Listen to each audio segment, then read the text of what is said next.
আসসালামু আলাইকুম ভিউয়ার্স, চলে এসেছি নতুন রেসিপি নিয়ে। আজকে রেসিপি হলো ব্রেড বাটার সুইট টোস্ট।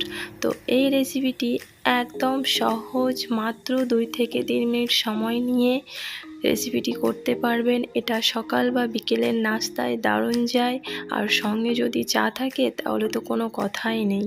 তো চলুন দেখে নিই রেসিপিটি।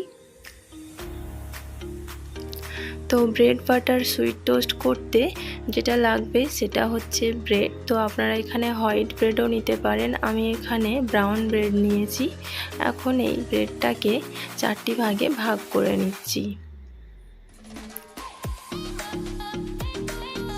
এইভাবে ছুরি দিয়ে আমি 4টে করে নিলাম। তো বাকি ব্রেডগুলো সেমভাবে আমি 4টে করে নিচ্ছি। তো সব ব্রেডগুলো কাটা হয়ে গেছে, দেখতেই পাচ্ছেন। এখন আমি গ্যাস ওভেনে একটা ফ্রাইং প্যান বসিয়েছি আর তাতে দিয়েছি বাটার। আপনারা যেরকম বাটার খাবেন সেই বুঝেই বাটারটা দেবেন। তো বাটার দেওয়ার পর এখানে আমি দিয়ে দিলাম পরিমাণ মতো চিনি। যে যেরকম মিষ্টি খাবেন সেই বুঝে চিনিটা এখানে অ্যাড করবেন। চিনিটাকে বাটারের সঙ্গে একটু নাড়াচাড়া করে নিয়েই আমি যে ব্রেডগুলো কেটে রেখেছি সেগুলো একে একে এর ওপরে দিয়ে দেব। এইভাবে একে একে প্রত্যেকটা ব্রেডকে বসিয়ে নিচ্ছি। একসঙ্গে প্রায় অনেকগুলোই ব্রেড আমি এইভাবেই দিয়ে নেব।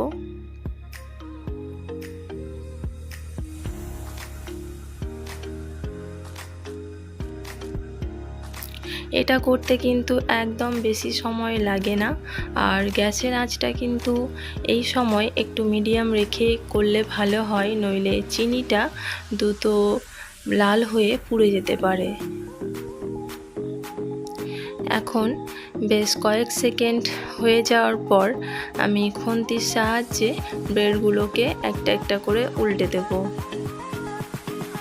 1-2বার উল্টে পাল্টে নিলেই ব্রেডের একটা সুন্দর লালচে কালার চলে আসবে, সেটা দেখতেই পাবেন। একটা দিকে ভালোভাবে চিনি ও বাটার লেগে গেছে, তাই আমি উল্টে দিলাম। এইভাবেই একটা একটা করে উল্টে নিচ্ছি। দেখতেই পাচ্ছেন কালারটা কত সুন্দর এসছে একটা দিকে। তো আর একটা দিকে কালারটা করার জন্যে আমি গ্যাসের আঁচটাকে একটু বাড়িয়ে দিয়ে আবার মিডিয়াম করে নিচ্ছি।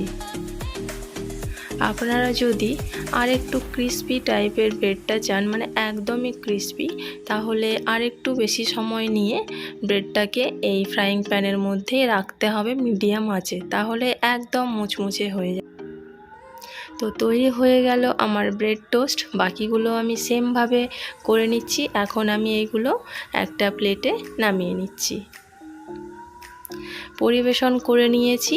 তো দেখতেই পাচ্ছেন কতটা দেখতে সুন্দর হয়েছে, খেতে অবশ্য সুন্দর। এটা সকাল বা বিকেলে আপনারা চায়ের সঙ্গে খেতে পারেন, দারুণ টেস্টি লাগে। তো আমার রেসিপি ভিডিওটি আপনাদের কেমন লাগলো অবশ্যই কমেন্ট করে কমেন্ট বক্সে জানাবেন। আর যারা আমার চ্যানেলটিকে এখনও পর্যন্ত সাবস্ক্রাইব করেননি তারা প্লিজ সাবস্ক্রাইব করে দিয়ে পাশে বেল বাটনটি প্রেস করে অল করে দেবেন, তাহলে আমি যখন কোনো নতুন ভিডিও পোস্ট করব তার নোটিফিকেশান আপনাদের কাছে পৌঁছে যাবে। তো ভিউয়ার্স, আজকের মতো এটুকুই। সবাই ভালো থাকবেন, সুস্থ থাকবেন। আল্লাহ হাফিজ।